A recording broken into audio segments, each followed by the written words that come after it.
What's going on, boys? It's Daddy Big. Welcome back to the podcast, Daddy Big's Deliriums. And we're certainly going to be getting delirious in a few minutes, because we're going to be telling... I got Zombie here with me. Yeah. And we're going to be telling some stories from our high school art class. Because our teacher, we'll call him Mr. Robert. Mr. Roberts. Robert Roberts. Rob for short. Rob, this man, he's a real specimen, a real goofball. He is. He's a goofball. So we're just gonna tell some stories, mostly centered around him, most likely. But yeah.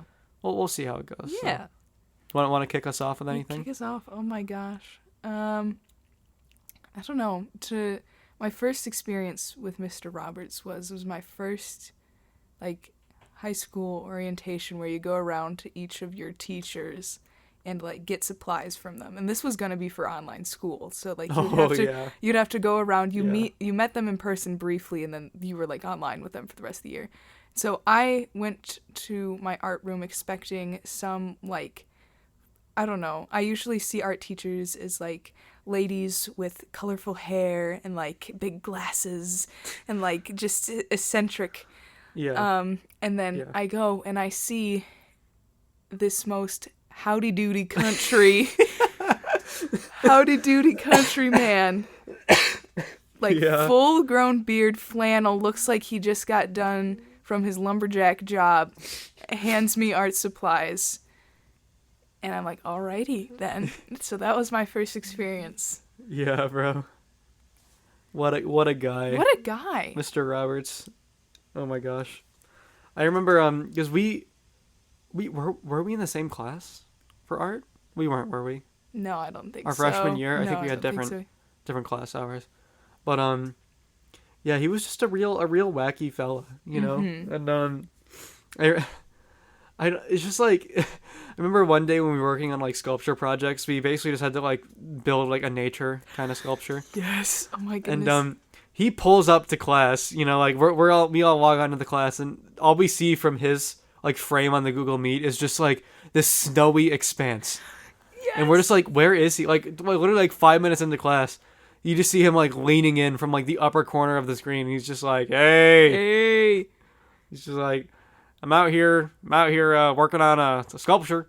He's cutting down trees actively Yeah. when in class with a chainsaw. And he just has this was his house. He lives in the middle, the middle of bumfuck nowhere, with just a bunch of trees. You got a log cabin. I believe, yes. And, the clearing of a forest, and literally this guy was he just had this huge loop of sticks and trunk tree stuff. It was quite impressive. It actually was pretty impressive. Very it was impressive. 10, wasn't it 10 feet tall? It was large. It was huge. It was taller than him. So. Yeah, for sure. But he just pulled up to class and he's like, "Hey, I'm working on my sticks here, so you guys go have fun. I'm gonna go have fun." He made my rocks feel he made me feel very wimpy, because for my outside sculpture I picked up a bunch of rocks and put them in the shape of a circle or something. I did the same thing. I made a spiral out of rocks, and I also made a little stick loop like you did, a little stick structure. I don't think he realizes that most of us do not live in the woods like he does. So yeah, for sure. But it was still, I would say it was a fun assignment, but it was very cold out when he decided to give it. It was very cold out, that's true. So I question the time of year he decided to give the assignment, but that was still funny. One of the craziest things about Mr. Roberts is he's actually a really, really good artist. He is. He's so good. And he's also I feel he's a pretty good teacher as well. He'll just look at your project for a few seconds and point out some critical failure of something to improve on, and you're just okay. You know? But and then I'll give you a pat on the back, keep going, champ. Yeah. Another really funny thing about Mr. Roberts is that he really he just is so disorganized with due dates. The dude has 40,000 unread emails. How many is it? It's a lot at this point. I think he holds the world record, I'm not gonna lie. Yeah, for serious. But he'll just because it was on Google Classroom, he'll just like say something is due and then just like not post the assignment, and then like when he does post the assignment, it's just like I want to like actually pull up the archived Google Classroom right now because I feel like there was just like some wacky things he would like say on the assignments. Oh my gosh. I'm actually pulling it up right now as we speak. There But was, like, if I still have it around, but there was one. Let's see. I want to see if I can find it now. oh my gosh, I actually have it. Hold up. You can. Well, I'm trying to find something. You can keep talking, but I'll scroll. Okay. He's. Yeah. He was. He's still. Yeah. I don't know. I just feel like there were times when like he would just have like wackily like misspelled words and just like a bunch of crazy stuff. Yeah, like here's one.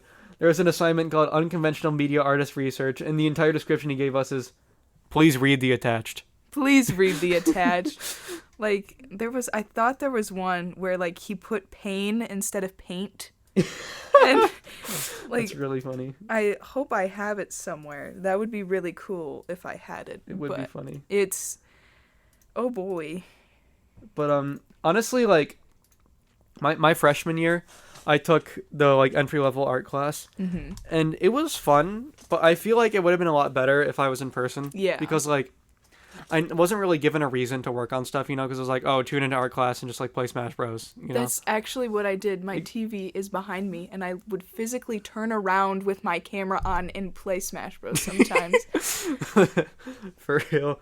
But, yeah, like, there were times that I would work on my stuff in class, but it ended up just being a matter of, like, having to get it done and turn it in, and not really having any passion for it, you know?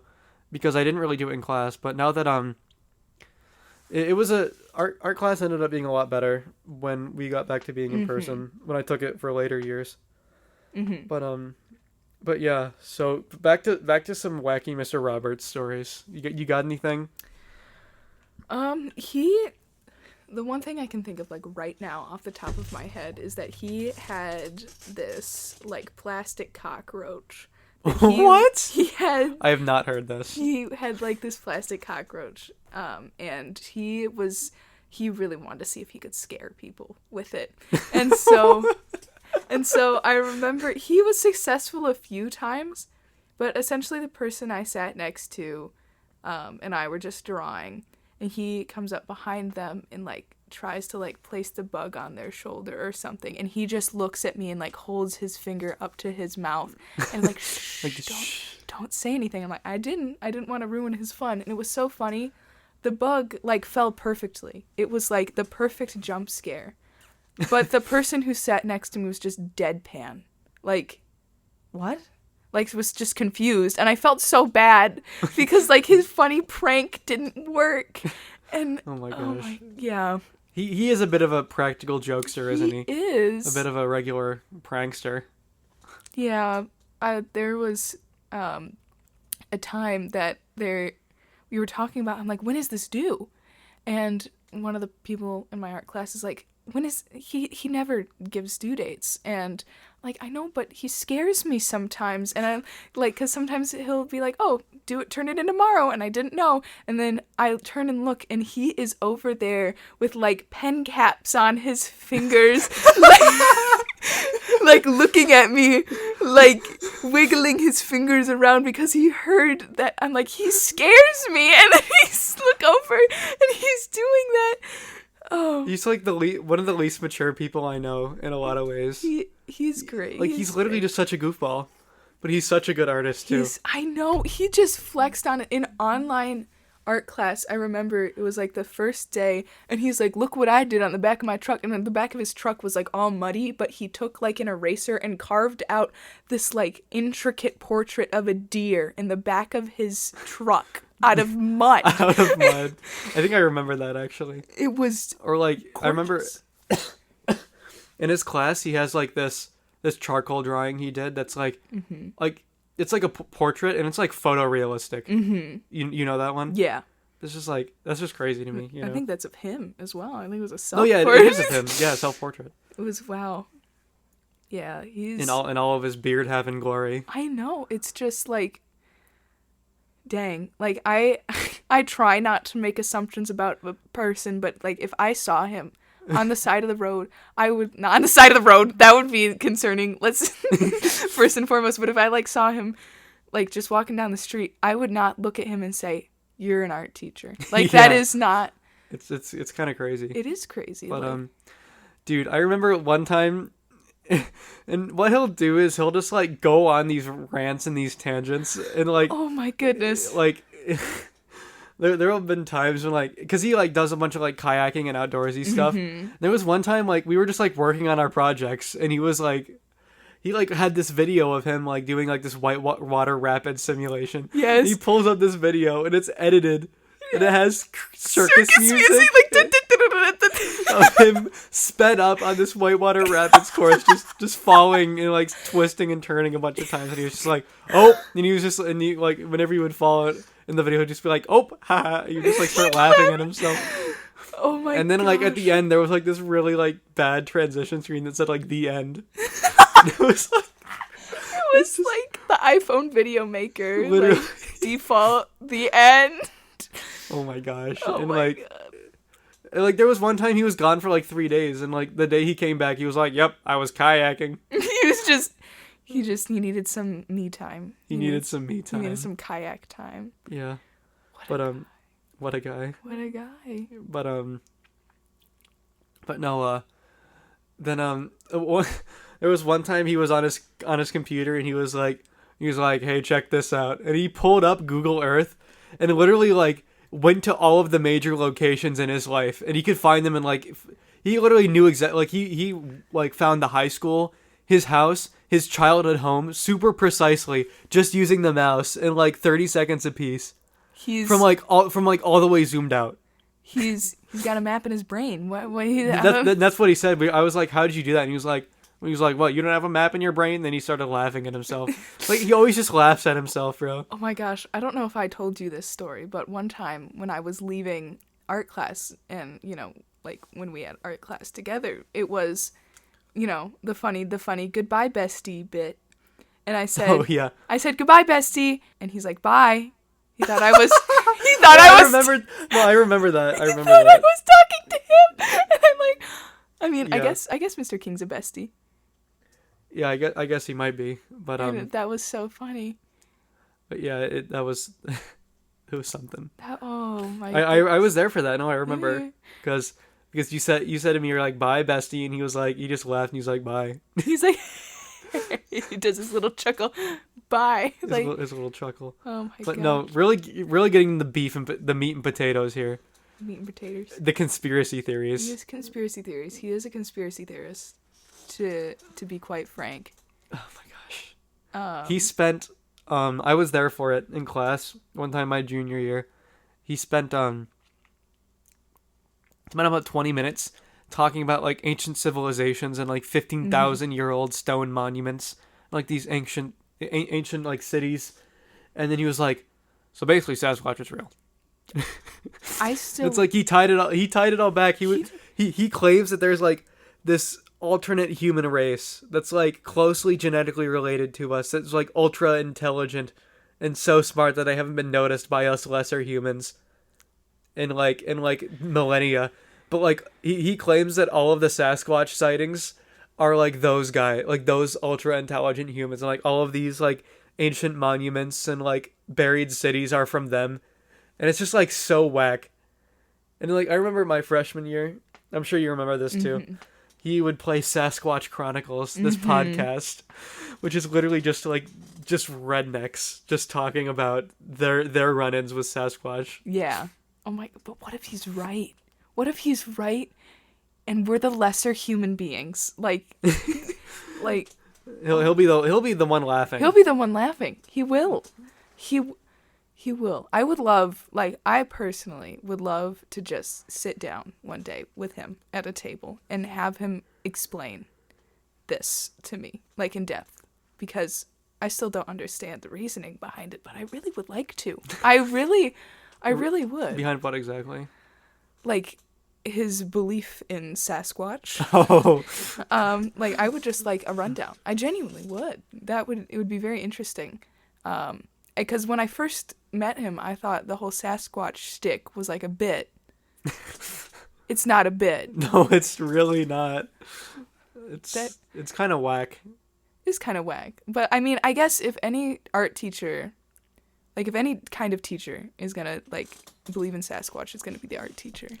Yeah, that's true. But yeah, and then like right after he finished talking about how he proved Sasquatch was real with 15,000-year-old stone monuments, he went straight on to talking about how green energy isn't gonna work because of scooters in Taiwan, and I was like, "What are you even talking about, bro?" It's the scooters. The scooters are gonna end us all. Like he's just, I don't know, and he just goes on these tangents too. It's just crazy. It's great. I remember my freshman year when we were still virtual. Mm-hmm.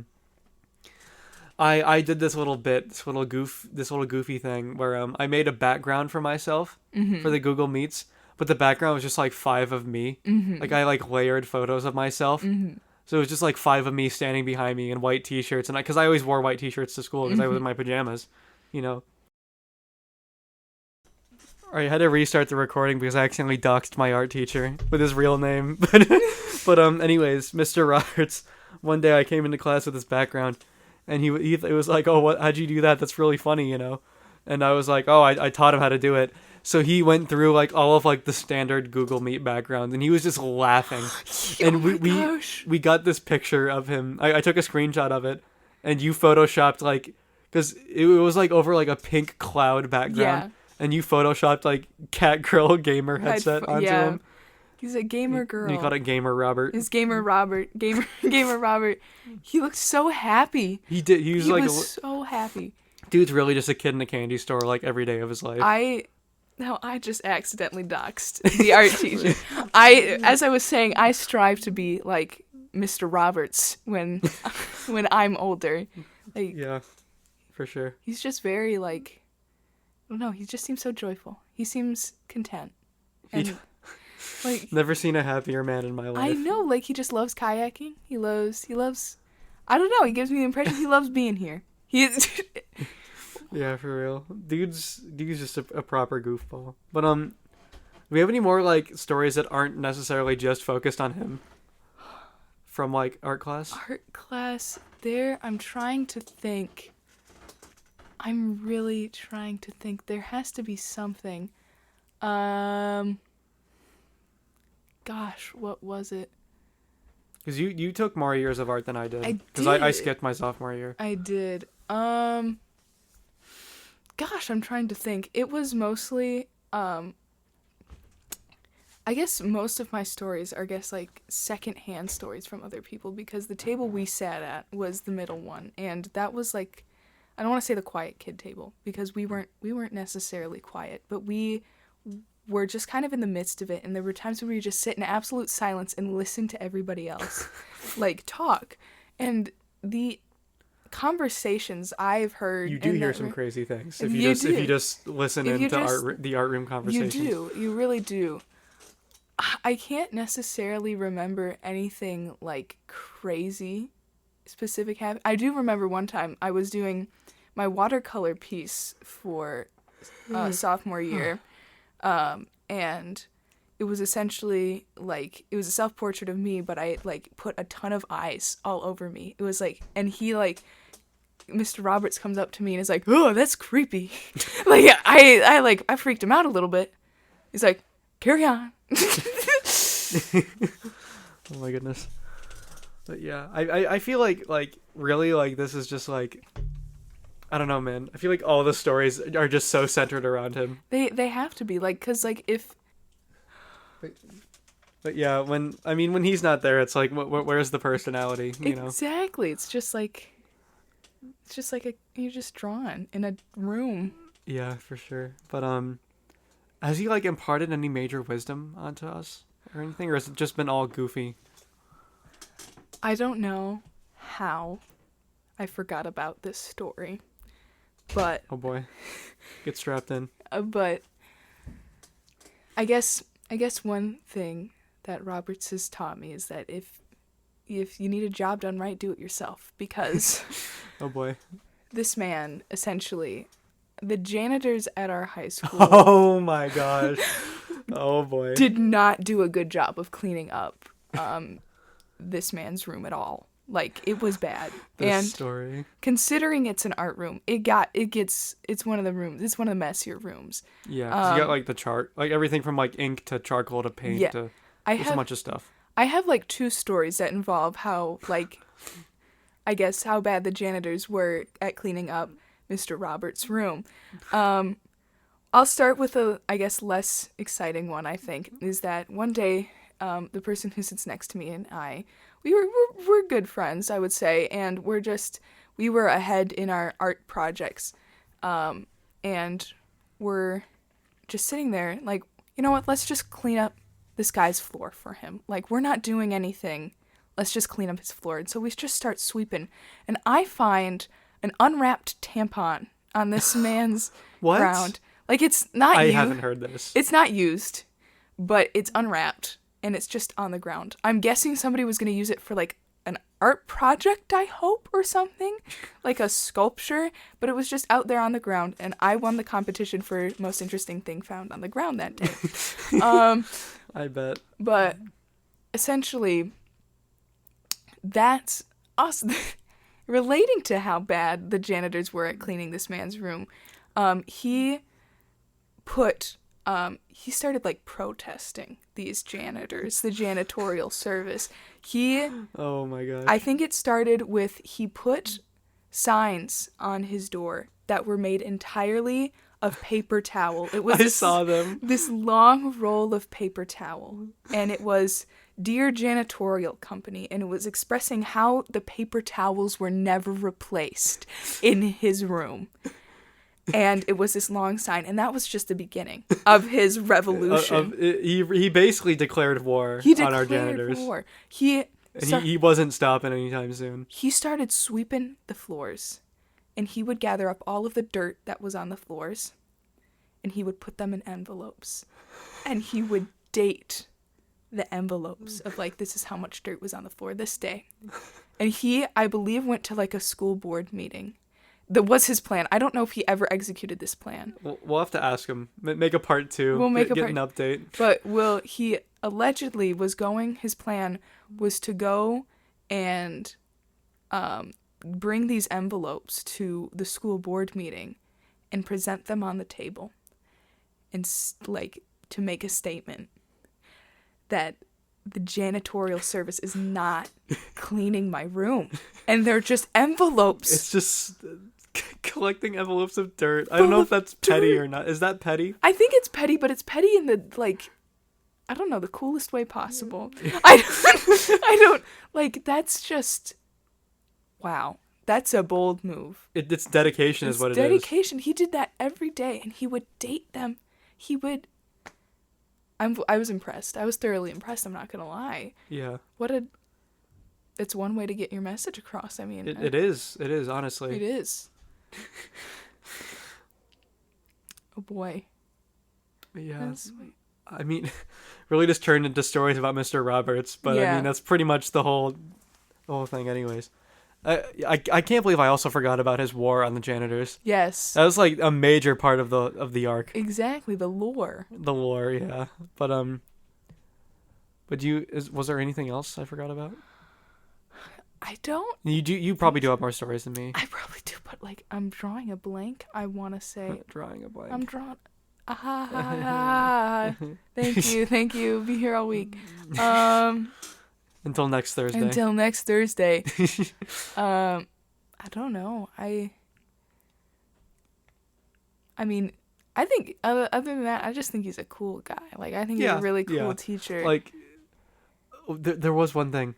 Wait, there was one thing. I remember he was talking about how it was just the way he was telling this story. It was like, he was out camping as he does as a big man with a beard does, know. And he was with his truck, and he said he claimed that he was like in a tent or whatever, and all of a sudden he heard this huge crashing noise, and like he looked out and like someone had like smashed in like his friend's windshield. Holy crap! With like a rock, and it was like clearly like thrown, and there was like a clearing in front of the car. It was like a big field, and he looked out at it, and the way he told it, he was like, so I get out of the tent, I see this rock that was thrown somewhere, right?